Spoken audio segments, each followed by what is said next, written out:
शादी के नाम मात्र से ही मन में लड्डू फूटने लगते हैं और शादी तय होने के बाद से शादी होने तक के जो बीच का समय होता है वो भी कमाल का होता है। इस समय में लड़की और लड़का दोनों के बीच की नींद उड़ जाती है। लेकिन इस जहान में शादी के नाम पर जो रीति रिवाज और रस्में होती हैं वो जानने और देखने दोनों के लायक होती हैं, जिनको देखने के बाद आपको यकीन करना भी मुश्किल हो जाएगा। तो आज की इस वीडियो में हम आपको दुनिया भर में शादी के नाम पर होने वाली अजीबोगरीब परंपराओं के बारे में बताने वाले हैं, जिनको देखने के बाद आपका दिल खुश हो जाएगा।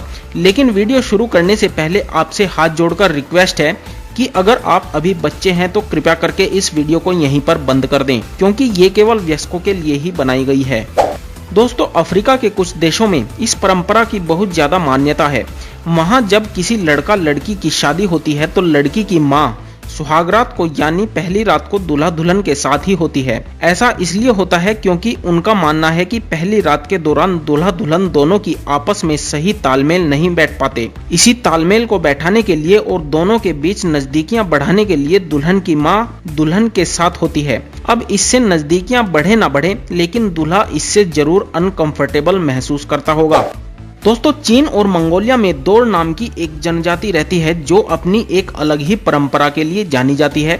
इस जनजाति के लड़का लड़की की जब शादी तय होती है तो इस जोड़े के हाथ में चाकू थमा दिया जाता है। इस जोड़े को एक साथ चाकू पकड़कर मुर्गी के बच्चे को मार के उसका लीवर देखना होता है। अगर उसका लीवर 100% तक स्वस्थ होता है तो इसे उस प्रेमी जोड़े के लिए बहुत शुभ माना जाता है।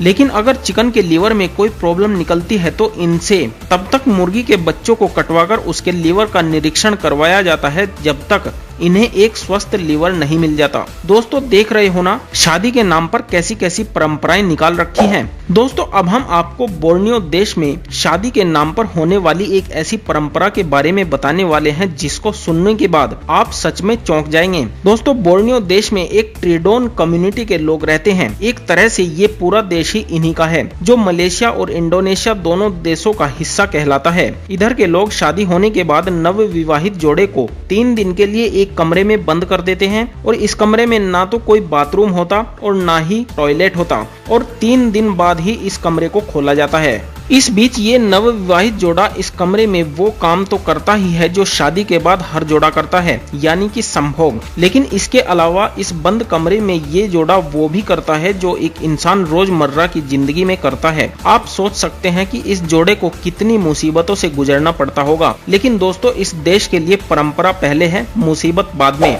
दोस्तों, अब हम आपको शादी के नाम पर होने वाली एक ऐसी परंपरा के बारे में बताने वाले हैं जिसमें औरतों का बहुत तगड़ा ट्रांसफॉर्मेशन हो जाता है। दोस्तों, मोरिटेनिया देश में दुल्हन को शादी से पहले मोटा किया जाता है। इस देश में रहने वाले लोगों का ये कहना होता है कि लड़की जितनी मोटी होगी उसकी शादी के बाद की जिंदगी उतनी ही अच्छी गुजरेगी। इसलिए वहाँ की लड़कियों को उनके पेरेंट्स पढ़ाई करने से ज्यादा मोटा होने पर जोर देते हैं। इसके लिए उन्हें खूब खिलाया जाता है। और हैरानी की बात तो ये है कि दूल्हे के घरवाले भी पहले ही ये फरमाइश रख देते हैं। वो कहते हैं कि लड़की भले ही पढ़ी लिखी ना हो, उसे कोई कामकाज ना आता हो, लेकिन बस वो मोटी होनी चाहिए। दोस्तों, आपको कैसी दुल्हन अच्छी लगती है, मोटी या पतली? नीचे कमेंट बॉक्स में अपनी राय जरूर दें।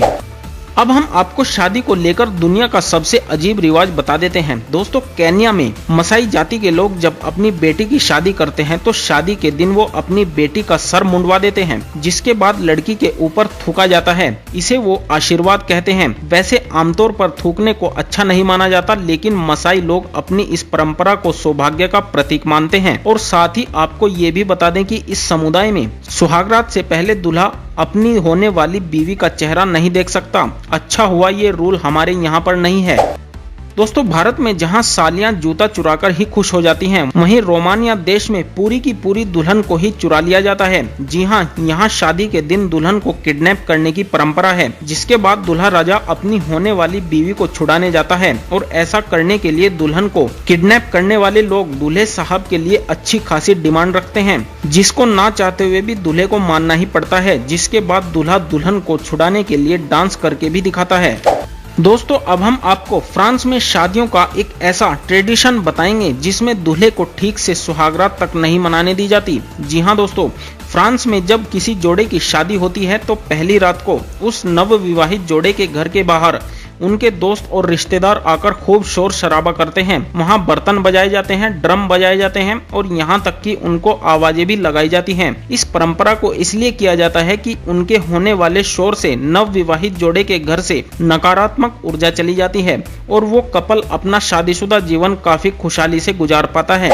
दोस्तों, फ्रांस जितना खूबसूरत देश है उससे ज्यादा खूबसूरत इस देश की राजधानी पेरिस है, जहां शायद ही ऐसी कोई चीज होगी जो आपको अपना दीवाना ना बना दे। वैसे पेरिस दिन में घूमने से ज्यादा रात में देखने लायक होता है, क्योंकि यहाँ की नाइट लाइफ काफी शानदार होती है। यहाँ सबसे ज्यादा क्लब्स और बार्स मौजूद हैं, जहाँ फ्रांस के नौजवान लड़कियां और लड़के आते हैं। और ये तो आप जानते ही होंगे कि फ्रांस एक सेक्स फ्री कंट्री है, इसलिए कभी भी यहाँ के नौजवान लड़कों और लड़कियों को ऐसा वैसा काम करने में कोई भी दिक्कत नहीं होती। लेकिन हैरानी तो इस बात की है कि यहाँ पर लड़कियां सड़कों पर भी सेक्स करने के लिए तैयार हो जाती हैं। जी हाँ दोस्तों, फ्रांस की सड़कों पर ये सब होना आम बात है और आपको सुनकर शायद थोड़ी हैरानी होगी कि फ्रांस में महिलाएं यंग लड़कों को डेट करने में सबसे ज्यादा आगे हैं। वैसे दोस्तों, यहाँ के स्कूलों का कॉन्सेप्ट भी काफी यूनिक है। यहाँ बच्चों को हिस्ट्री से लेकर दुनिया की बड़ी बड़ी मिस्ट्रीज के बारे में जानकारी दी जाती है, लेकिन इसमें सेक्स एजुकेशन भी शामिल है। आपको जानकर हैरानी होगी कि यहाँ के स्कूल्स में कॉन्डम्स के लिए वेंडिंग मशीन्स लगाई गई हैं।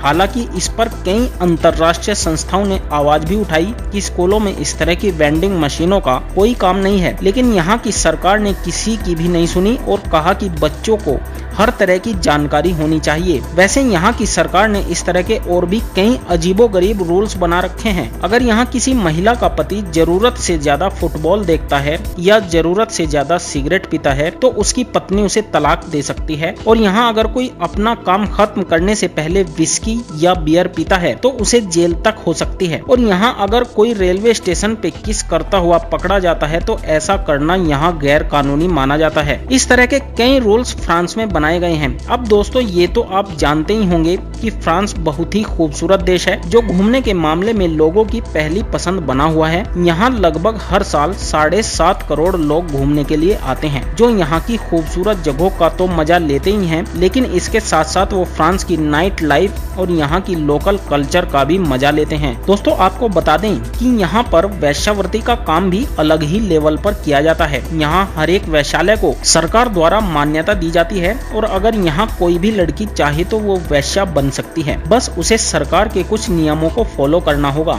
जिसके बाद उस लड़की का बिजनेस घर से ही स्टार्ट हो जाता है। वैसे इन्हीं सब कामों की वजह से फ्रांस दुनिया के सबसे ज्यादा अनवांटेड प्रेगनेंसी वाले देशों के साथ साथ सबसे ज्यादा अबॉर्शन करवाने वाले देशों में भी शामिल है। यहाँ घूमने आए 10 में से 9 टूरिस्ट यहाँ की कॉल गर्ल्स के साथ शारीरिक संबंध बनाते हैं। लेकिन आपको बता दें कि सन 1965 से पहले यहाँ की महिलाओं के ऊपर कई तरह की पाबंदियां थी, जैसे कि यहाँ की महिलाएं अपनी पसंद के कपड़े नहीं पहन सकती थी और अकेले कहीं बाहर नहीं जा सकती थी, किसी लड़के के साथ लिविंग में भी नहीं रह सकती थी। लेकिन सन 1965 के बाद से इस देश में महिलाओं के ऊपर से सारे प्रतिबंध हटा दिए गए। आज ये देश और यहाँ की महिलाएं इतना बदल चुकी हैं कि अब ये देश महिलाओं द्वारा किए गए कामों से ही जाना जाता है। लेकिन फिर भी यहाँ की कुछ ऐसी चीजें हैं जो यहाँ की सरकार को बिल्कुल बर्दाश्त नहीं है। यहाँ की अगर कोई भी मॉडल कुछ आपत्तिजनक करती है तो फ्रांस की सरकार को पूरा हक होता है कि उसे जेल में डाल दे। इसके अलावा खाना वेस्ट करने को भी यहाँ काफी गंभीरता से लिया जाता है। दोस्तों, यहाँ कोई पूरा घूंघट या बुर्का नहीं रख सकता। इस चीज को लेकर भी यहाँ की सरकार काफी सख्त है। वैसे दोस्तों, जब खाने की बात आती है तो खाने के मामले में तो अपना इंडिया भी पीछे नहीं है।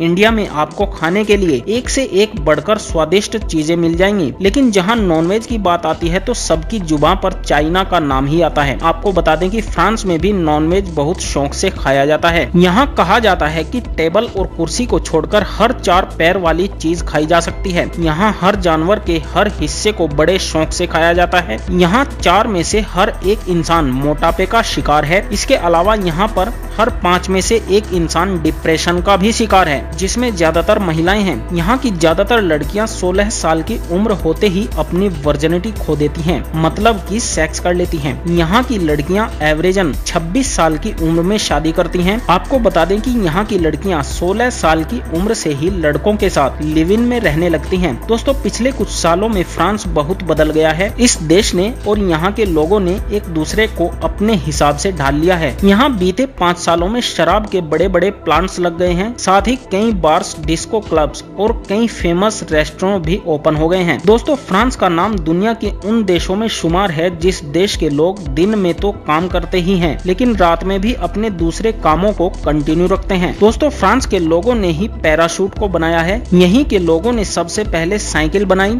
और यहीं के लोगों ने बच्चों के लिखने के लिए पेंसिल का आविष्कार किया। यहाँ पर आपको सभी धर्मों के लोग मिल जाएंगे, लेकिन सबसे ज्यादा आपको यहाँ क्रिश्चियंस मिलेंगे। तो दोस्तों अगर आपको ये वीडियो अच्छी लगी हो तो इसको लाइक कर दें, शेयर कर दें और साथ ही कमेंट करके चैनल को सब्सक्राइब भी कर दें। धन्यवाद।